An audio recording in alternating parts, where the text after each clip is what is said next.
नमस्कार दोस्तों, मैं नंदू सिंह वाईफाई समर्पण चैनल में आपका स्वागत करता हूं।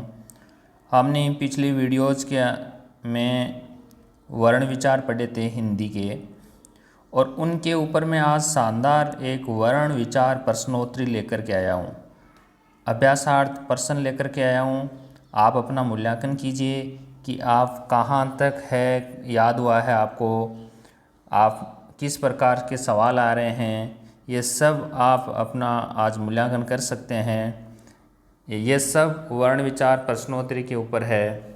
तो आइए हम शुरुआत करते हैं हिंदी की वर्ण विचार प्रश्नोत्तरी में। प्रत्येक सवाल को हल करने के लिए आपको 5 सेकंड का समय दूंगा और 4 विकल्प दिए हुए हैं। प्रत्येक सवाल में आपको सही विकल्प का चयन करना है।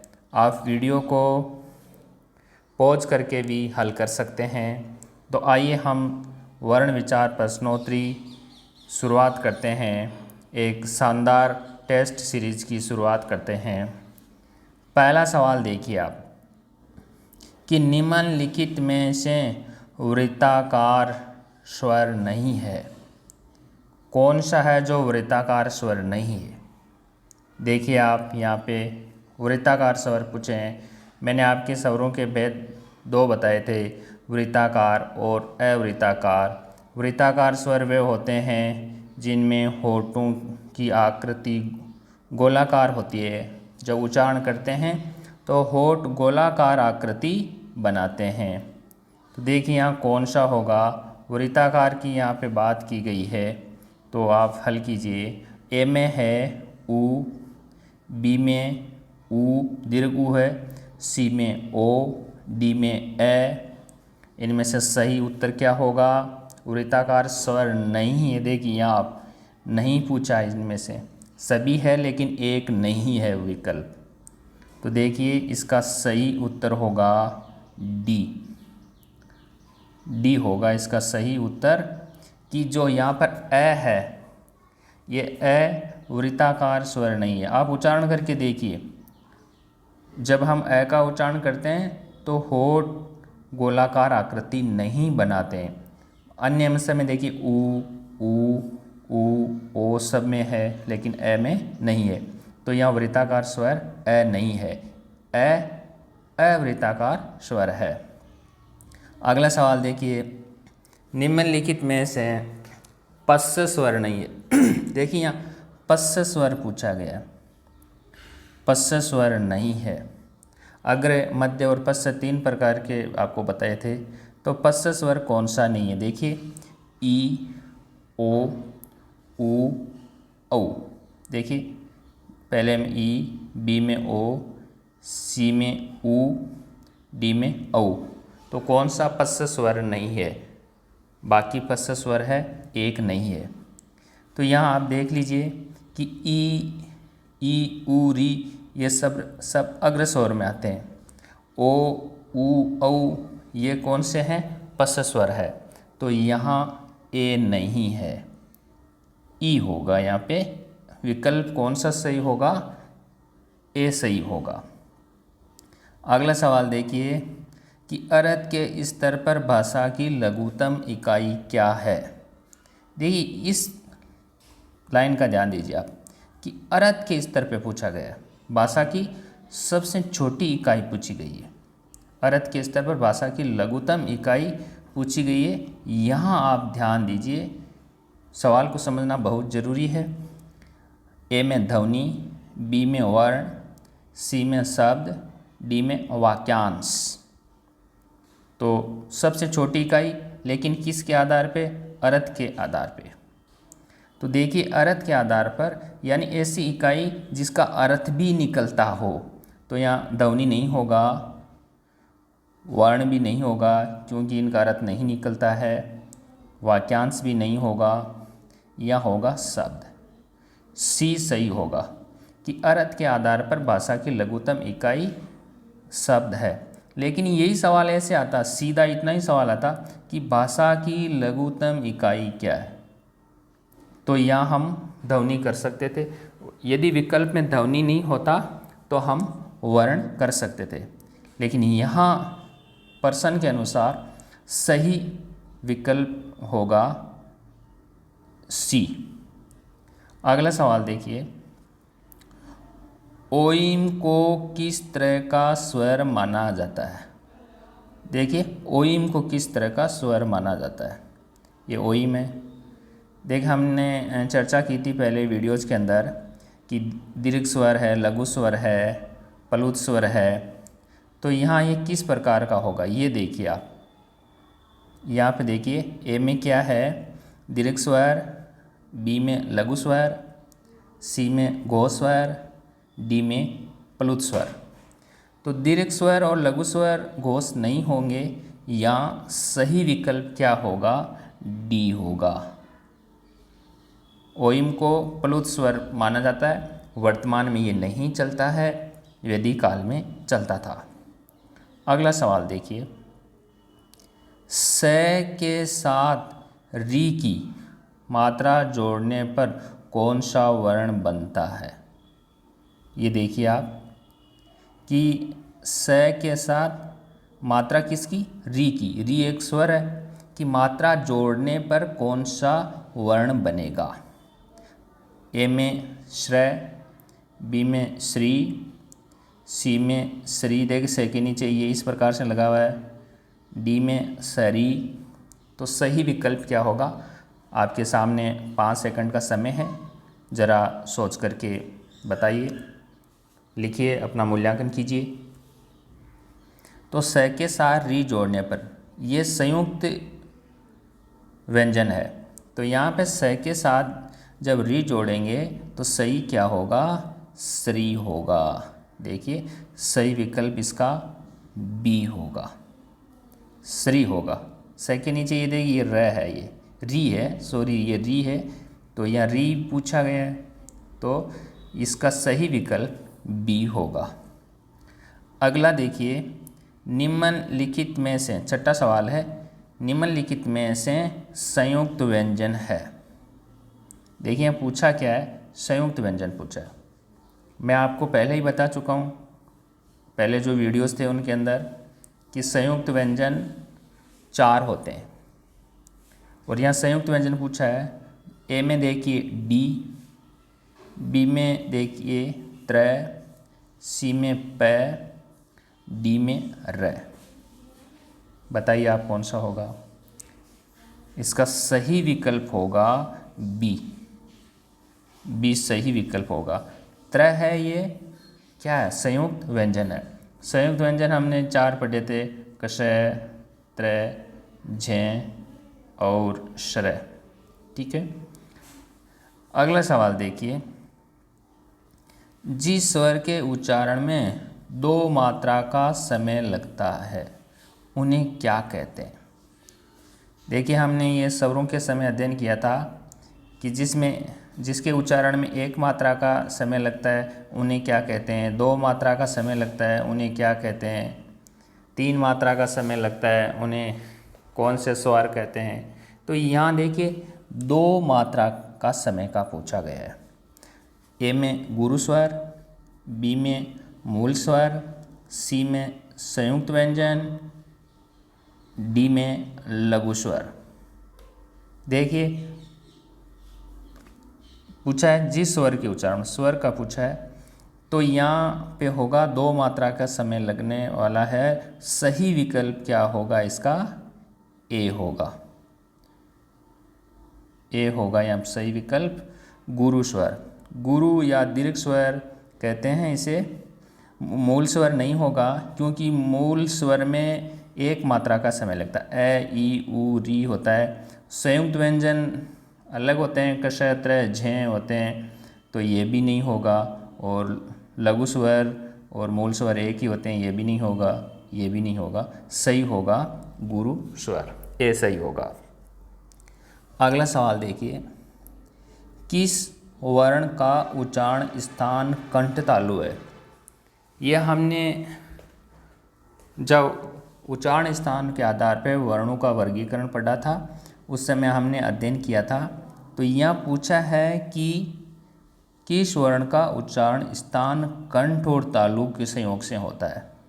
देखिए ए में ए, बी में ए, यहाँ देखिए बी नहीं ये सी मान लीजिए आप इसको, गलती से सी में ई, डी में ओ। तो सही विकल्प क्या होगा? देखिए आप कंठ तालु, इसका सूत्र भी मैंने आपको लिखाया था, याद आ रहा होगा आपको। ए दे तो कंठ तालु, ए ऐ इन दोनों का कंठ तालु है, ए दे तो कंठ तालु।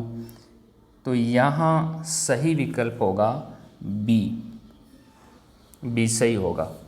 ए ऐ का कंठ तालु होता है, ए का नहीं है, ये भी नहीं है, ये भी नहीं है, डी भी नहीं है, सही विकल्प ए होगा।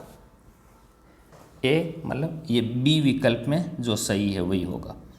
अगला सवाल देखिए आप, व का उच्चारण स्थान होगा, यहाँ व का उच्चारण स्थान पूछा है। यहाँ मैं आपको बता देना चाहता हूँ कि जो जितने भी ये मैं टेस्ट सीरीज लेके आया हूँ इसमें सवाल है, ये सभी विभिन्न प्रतियोगी परीक्षाओं में पूछे गए हैं। कोई न कोई सवाल ज़रूर कंपटीशन एग्ज़ाम में पूछा गया है और कई बार रिपीट भी हुए हैं। तो आप इनको सही ढंग से देखिए, ये बहुत ही महत्वपूर्ण सवाल है।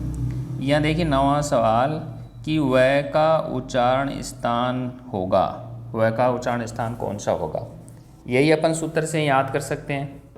देखिए ए में कंठ तालु, बी में कंठोष्ठ, सी में नासिका, डी में दंतोष्ठ।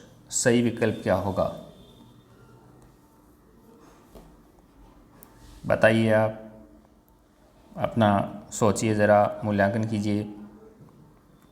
तो वह का देखो आपने सूत्र देखा था कि वकार से दंतोष्ठ, दांत और ओष्ठ। तो सही विकल्प होगा इसका डी सही होगा। वह का उच्चारण स्थान दंतोष्ठ है, वकार से दंतोष्ठ, ये सूत्र अपन ने पढ़ा भी था, वकार से दंतोष्ठ। अगला सवाल देखिए, निम्नलिखित में से कौन सा घोष वर्ण है? यहाँ घोष वर्ण पूछा है और अपने को पता होना चाहिए कि घोष वर्ण कौन से हैं, अघोष कौन कौन से थे। ए में देखिए आप, यहाँ घोष वर्ण पूछा है। ए में ख, बी में प, सी में ग, डी में ठ। सही विकल्प क्या होगा देखिए आप सोचिए। इसका सही विकल्प घोष वर्ण पूछा है यहाँ पे, ज़रा ध्यान दीजिए। सही विकल्प होगा सी, इसका सी सही होगा, क्योंकि घोष वर्ण कौन से होते हैं? वर्ग का तीसरा, चौथा, पांचवा वर्ण। इसके अलावा ये र, ल, व, है और ये स्वर, यही होते हैं। तो यहाँ वर्ग का देखिए ये दूसरा है, ये दूसरा है, प कौन सा है? प पहला है, ठ दूसरा है, तो वर्ग का तीसरा कौन सा है? ग। तो सही विकल्प सी होगा। अगला सवाल देखिए, किस क्रम में अल्पप्राण ध्वनि है? हमने अल्पप्राण और महाप्राण ध्वनियाँ पढ़ी थी, तो अल्पप्राण ध्वनि पूछी है। ए में च, छ, बी में ठ, भ, सी में क, ल, डी में ख, ड। तो यहाँ कौन सी अल्पप्राण ध्वनि है? ज़रा सोचिए। यहाँ इसका सही विकल्प होगा, ज़रा सोच के आप बताइए, सोच लीजिए ज़रा। सही विकल्प होगा इसका सी, क्योंकि अल्पप्राण ध्वनियाँ वर्ग का पहला, तीसरा, पांचवा, वर्ग का पहला, तीसरा, पांचवा, इसके साथ में ये रलव 11 स्वर होते हैं। तो यहाँ वर्ग का देखिए पहला क और ल भी आया, ये र, ल, व, तो ये ल इसमें है, ये ल, तो यही होगा इसका क, ल। क्योंकि यहाँ वर्ग का पहला है च में, लेकिन ये साथ में छ आ गया, वर्ग का दूसरा है, तो नहीं हो सकता। यहाँ भी नहीं होगा, और यहाँ वर्ग का दूसरा और तीसरा है, दूसरा है लेकिन यह तीसरा है, तो जोड़ा सही सुमेलित नहीं है। जबकि सी में वर का पहला भी है और ये ल का ल भी है, तो सी सही होगा। 12 सवाल देखिए, अनुनासिक ध्वनियों का सही क्रम पूछा। यहाँ नाक से बोलने जाने वाली ध्वनियों का सही क्रम पूछा गया है। अनुनासिक ध्वनियों का देखिए आप, ए में देखिए अंग ण य म न, बी में अंग य म न ण, सी में अंग य न म ण, डी में अंग य ण न म। ध्वनियों का सही क्रम पूछा गया यहाँ पे।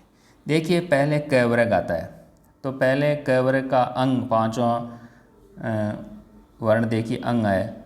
उसके बाद में ट वर्ग आता है, तो च वर्ग आता है सॉरी, तो च वर्ग का क्या होता है, ये होता है। और उसके बाद में ट वर्ग आता है, तो ट वर्ग का ण आता है। उसके बाद में त वर्ग आता है, त वर्ग का न आता है।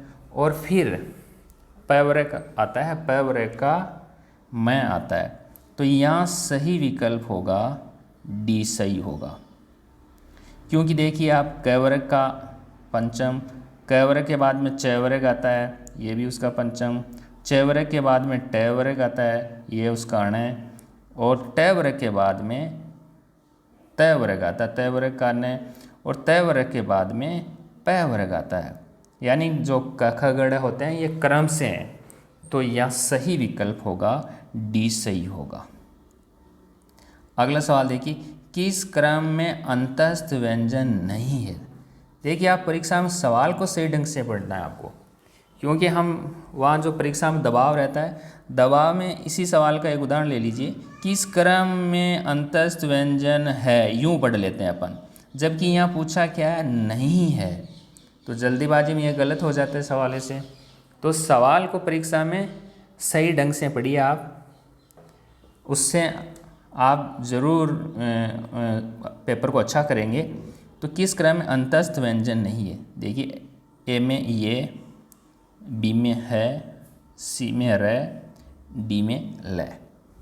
सही विकल्प क्या होगा सोचिए आप। तो देखिए यहाँ ये र ल, ये सभी अंतस्थ व्यंजन है, लेकिन अंतस्थ व्यंजन नहीं है नहीं है, क्योंकि ये जो श है ये होते हैं ऊष्म व्यंजन।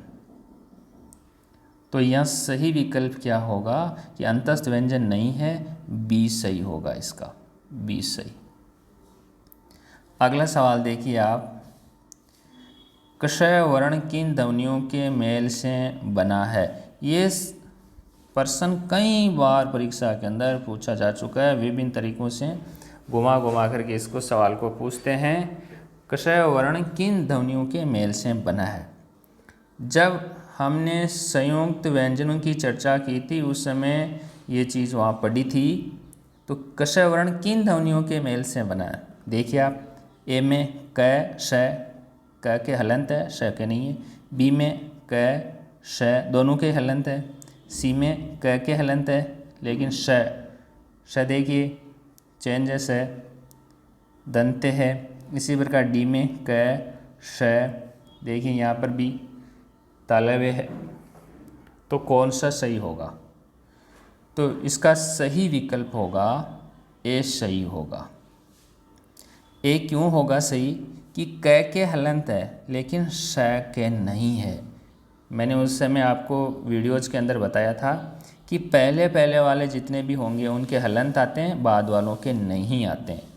तो इसका सही विकल्प ए होगा कषय। इसको यूं भी लिख सकते हैं अपन, ये ऐसे भी कई बार परीक्षा में पूछ लेते हैं लिखा हुआ। तो ये इस प्रकार से, यानी क के हलंत है, श के नहीं है, क आधा है, सही विकल्प ए होगा। 15वां सवाल देखिए, किस क्रम में ऊष्म व्यंजन नहीं है। यहाँ पूछा गया ऊष्म व्यंजन नहीं है। देखिए सही ढंग से पढ़ना है, ऊष्म व्यंजन नहीं है, बाकी सभी ऊष्म व्यंजन है लेकिन एक विकल्प में नहीं है।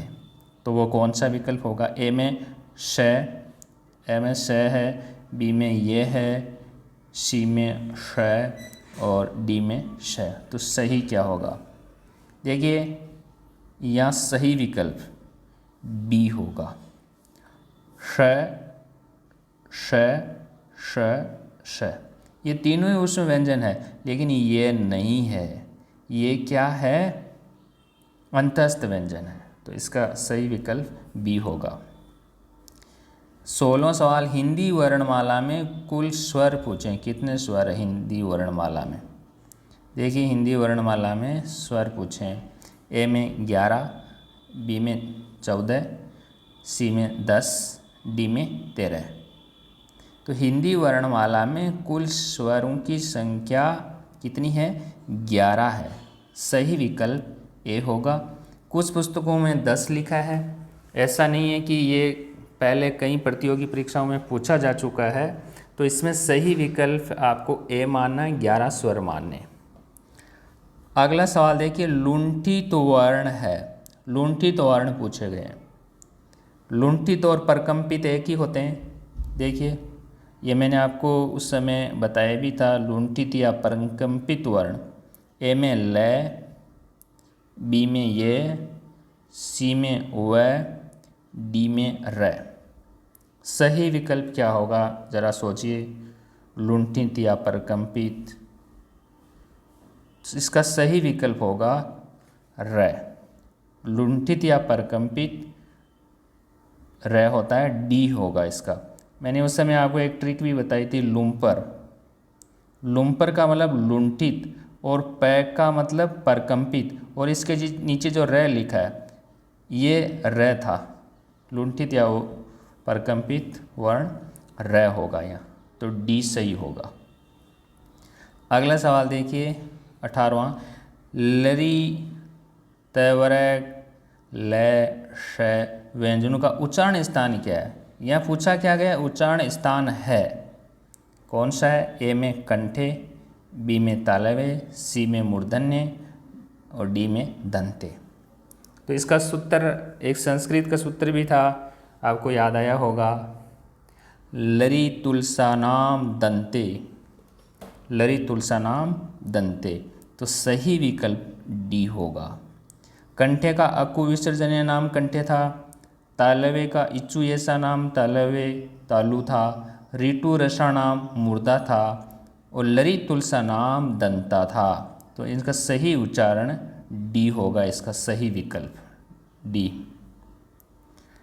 अगला सवाल देखिए 19वां, कि त्रय संयुक्त व्यंजन किन से मिलकर बना है? त्रय का पूछा। देखिए संयुक्त व्यंजन है तो किन से मिलकर के बना है ये? ए में तय प्लस र, तय के हलंत है। बी में तय के हलंत नहीं है, प्लस र के हलंत है। सी में तय और र दोनों के हलंत लगे हुए हैं। डी में तय और री है। तो सही विकल्प क्या होगा? अभी हमने पहले संयुक्त व्यंजन की चर्चा भी की थी। मैंने आपको इशारा भी किया था, पहले वर्ण के हलंत आता है, आगे वाले के नहीं आता है। तो यहाँ सही विकल्प होगा तय प्लस र। ए सही होगा इसका। इसका सही विकल्प होगा ए सही होगा इसका, कि त्रय संयुक्त व्यंजन तय प्लस र से मिलके बना है। 20वां सवाल है, उच्चारण के काल मान को क्या कहा जाता है? देखिए ए में संधि, बी में समास, सी में व्यंजन, डी में मात्रा। तो संधि भी नहीं होगा, समास भी नहीं हो सकता, व्यंजन भी नहीं होगा। तो उच्चारण के काल मान को मात्रा बोलेंगे। इसका सही विकल्प डी होगा।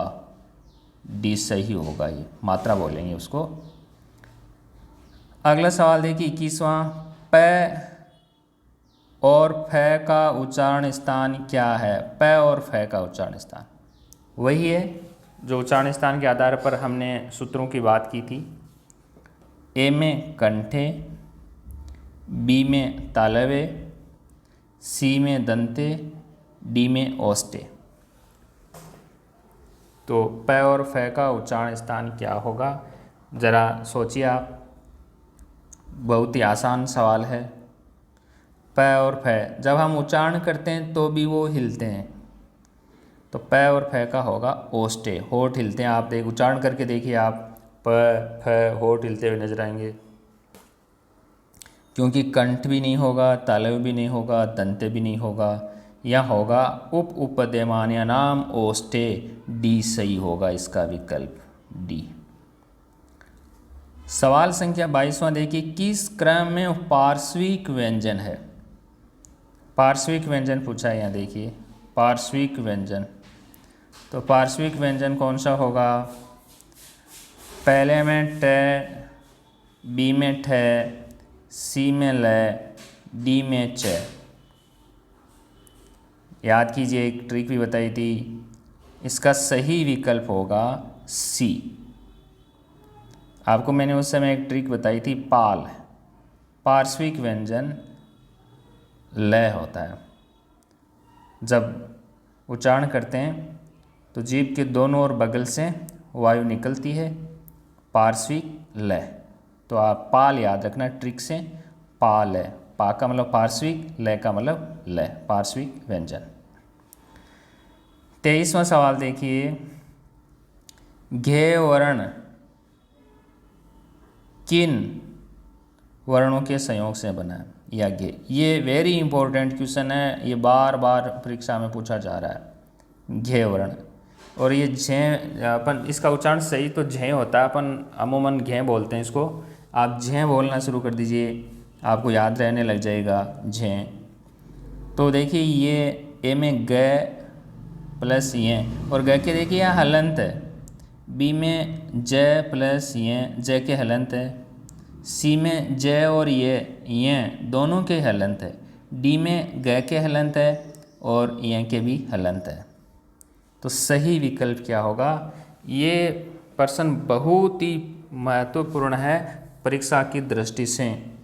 विभिन्न प्रतियोगी परीक्षाओं में कई बार ये सवाल पूछा जा चुका है। तो देखिए, इसका सही विकल्प होगा बी सही होगा, बी सही होगा इसका, क्योंकि ये ज के हलंत आएगा। यहाँ देखिए ज के हलंत लगा हुआ है, यहाँ देखिए आप ज के हलंत है, लेकिन ये के नहीं है। सही विकल्प यही होगा इसका बी, ये सही होगा। पहले के हलंत है ज के और यहाँ के नहीं, ग नहीं आएगा, ये ध्यान रखना आपको, क्योंकि इसमें अपन अमूमन जो भाषा में बोलते हैं इसको लोग घे ही बोलते हैं, तो इस कारण से वो ग करके आ जाते हैं। ग नहीं, आपको झ याद रखना है, ज प्लस ये। सही विकल्प होगा बी। सी नहीं हो सकता, सी में ज के भी हलंत है, ये के भी है, नहीं होगा, क्योंकि ये के हलंत नहीं आएगा, केवल ज के आएगा। अगला सवाल देखिए, हिंदी वर्णमाला में अयोगवा वर्ण कौन से हैं? देखिए, अयोगवा वर्ण स्वरों में थे, अपन ने स्वरों में देखा था कि स्वर कौन कौन से थे, वहीं अपन ने ये बात की थी। हिंदी वर्णमाला में अयोगवा वर्ण कौन से हैं? ए में देखिए ए आ, बी में ई, सी में ऊ, डी में अंग अह। देखिए, सही विकल्प सोचिए आप, बहुत ही सरल सवाल है। तो ये नहीं होगा, ये यहाँ से लेके ये सभी स्वर है। सही विकल्प होगा डी इसका, अंग और अह अयोगवा वर्ण है। अगला सवाल देखिए, किस क्रमांक में मूल स्वर है? यहाँ मूल स्वर पूछे गए हैं। मूल स्वर या ऋस्व स्वर या लघु स्वर भी कह सकते हैं अपन, तो कौन से हैं? ए में ऊ, बी में ई, सी में ओ, डी में आई। मूल स्वर पूछा है, बहुत ही आसान सवाल है। तो इसका सही विकल्प क्या होगा? ए होगा, क्योंकि ए या ऊ, ए में ऊ दे रखा है, यही मूल स्वर है, और ई, ओ, ऐ ये मूल स्वर नहीं है, ये दीर्घ स्वर है, ये नहीं हो सकते हैं, इसलिए सही विकल्प ए होगा। मूल स्वर 4 होते हैं, ए, ई, ऊ और री, ये सभी छोटे हैं ये।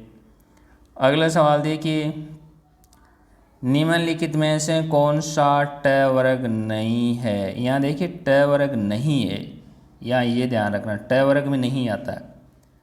ए में देखिए घ, बी में ठ, सी में ड, डी में ण।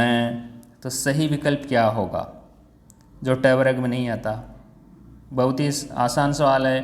देखिए ट वर्ग का हम उच्चारण करते हैं, सॉरी ट वर्ग बोलते हैं तो ट के बाद में ठ, ड और ये ढ भी आता है, ण भी आता है, लेकिन घ नहीं आता। सही विकल्प ए होगा इसका, घ नहीं है। अगला सवाल देखिए, छ ध्वनि का उच्चारण स्थान है। छ का उच्चारण स्थान पूछा है। पहले में दंते, दूसरे में देखिए औष्ठे, सी में तालवे, डी में कंठे। तो छ ध्वनि का उच्चारण स्थान पूछा है। छ किस में आते हैं? च वर्ग में आते हैं। और इसका सूत्र भी याद आया होगा, च वर्ग का नाम इच्चू ऐसा नाम तालु। तो इच्चू ऐसा नाम यानी च वर्ग, ई चू यानी च वर्ग, ये और श का इस उच्चारण स्थान क्या पढ़ा था हमने? तालु पढ़ा था। तो च वर्ग में छ आता है, तो छ ध्वनि का उच्चारण स्थान क्या होगा? देखिए आप, तालवे होगा। इच्चू ऐसा नाम तालु, तालवे होगा, सी सही होगा। अगला सवाल देखिए, री को क्या कहेंगे? ये री को क्या कहेंगे? देखिए ए में अक्षर, बी में स्वर, सी में व्यंजन, डी में वर्णमाला। सोचिए, ये भी नहीं होगा, व्यंजन भी नहीं होगा, व्यंजन नहीं है, वर्णमाला में भी नहीं है। तो री एक क्या है? स्वर है, स्वर है। री एक स्वर है, बी सही होगा। 11 स्वर होते हैं, अ आ ई उ री ए ऐ ओ औ। तो ये 11 और ये मूल स्वर में आता है री। तो सही विकल्प होगा 20 का। अगला सवाल है, किस क्रमांक में मूर्धन्य ध्वनि है? मूर्धन्य पूछा है। सूत्र याद कीजिए आप, सूत्र आपको मैंने बताए थे, उनमें से बहुत ज़्यादा सवाल पूछे जाते हैं। ए में देखिए च, बी में ख, सी में प, डी में ठ। मूर्धन्य व्यंजन पूछा है, तो सूत्र से अपने याद हो जाएगा। ये तो इच्चू ऐसा नाम तालवे, तालु है। ये ख आता है, क वर्ग में आता है। अक्कू विसर्जनीय नाम कंठ है। प है, उपपदेमान्य नाम ओष्ठे, ये भी नहीं है, ये भी नहीं है। और ऋतु रसाणाम मूर्धा, ऋतु रसाणाम मूर्धा, ऋतु टू यानी ट वर्ग, ये ट ठ, ये ठ। तो ऋतु रसाणाम मूर्धा, तो यहाँ सही विकल्प डी होगा। अगला सवाल देखिए, उच्चारण की दृष्टि से ग व्यंजन का सही रूप होगा। उच्चारण की दृष्टि से ग व्यंजन का सही रूप पूछा है। देखिए सवाल काफ़ी जटिल है, सोच के ही बताइए आप। इसमें एक ही सवाल में कई बातें पूछ ली गई है। ग व्यंजन का सही रूप क्या होगा? देखिए कंठे, ये तो कंठे तो होता ही है। अक्कू विसर्जनीय नाम कंठे, क वर्ग कंठे में आता है। ये कंठे सभी में ही है, तो यहाँ भी पता नहीं चलेगा। फिर कैसे मैं तक स्पर्श व्यंजन होते हैं 25, तो स्पर्श इसमें भी है, इसमें भी है। चारों विकल्प में ही स्पर्श दे रखा है, तो यहाँ भी पता नहीं चलेगा सही विकल्प क्या होगा। फिर है पहले में अघोष। देखिए अघोष कौन से होते हैं? घोष वर्ण तो वर्ग का तीसरा, चौथा, पांचवा वर्ण घोष होता है। तो ये अघोष है, अघोष, ये तो वर्ग का कौन सा है? तीसरा है, तो ये तो नहीं हो सकता। फिर सघोष, सघोष या घोष एक ही बात है। तो सघोष कौन सा होता है? वर्ग का तीसरा, चौथा, पांचवा होता है। तो यहाँ वर्ग का ये तीसरा है ग, ये यहाँ पर यही हो जाएगा। यहाँ भी है सघोष, यहाँ अघोष है, ये तो हो ही नहीं सकता और ये भी नहीं हो सकता। अब यहाँ सघोष, यहाँ सघोष, आगे बढ़ना पड़ेगा हमें। या पता नहीं चल रहा है। यहाँ देखिए आप अल्पप्राण, अल्पप्राण ध्वनियाँ कौन सी होती है? अल्पप्राण होती है वर्ग की पहला, तीसरा और पांचवा। तो अल्पप्राण और दूसरा विकल्प क्या है यहाँ, क्योंकि विकल्प अब अपने दो में ही चर्चा चल रही है यहाँ, बी और सी में। तो अल्पप्राण वर्ग का पहला, तीसरा और पांचवा होता है। महाप्राण दूसरा और चौथा होता है। तो यहाँ ये ग है, जो ग ये वर्ग का कौन सा है? तीसरा है। तो इसका मतलब इसका बी सही होगा। बी सही क्यों होगा? देखिए बी इसलिए सही होगा कि ग है वो कंठे भी है, स्पर्श भी है, घोष भी है, क्योंकि घोष वर्ग का तीसरा, चौथा और पांचवा होता है, और ग कौन सा है? वर्ग का तीसरा है। फिर अल्पप्राण, अल्पप्राण भी है। अल्पप्राण कौन सा होता है? वर्ग का पहला, तीसरा और पांचवा अल्पप्राण होता है, और ये तीसरा आया है, और ग भी कौन सा है? तीसरा। तो सही विकल्प इसका बी होगा। तो दोस्तों आज की ये 30% की टेस्ट सीरीज़ आपको कैसी लगी? आप ज़रूर लाइक, शेयर और सब्सक्राइब ज़रूर करें। साथ ही बेल आइकन को प्रेस कर लें ताकि नेक्स्ट वीडियो का नोटिफिकेशन भी आपको मिलता रहे। Thank you for watching.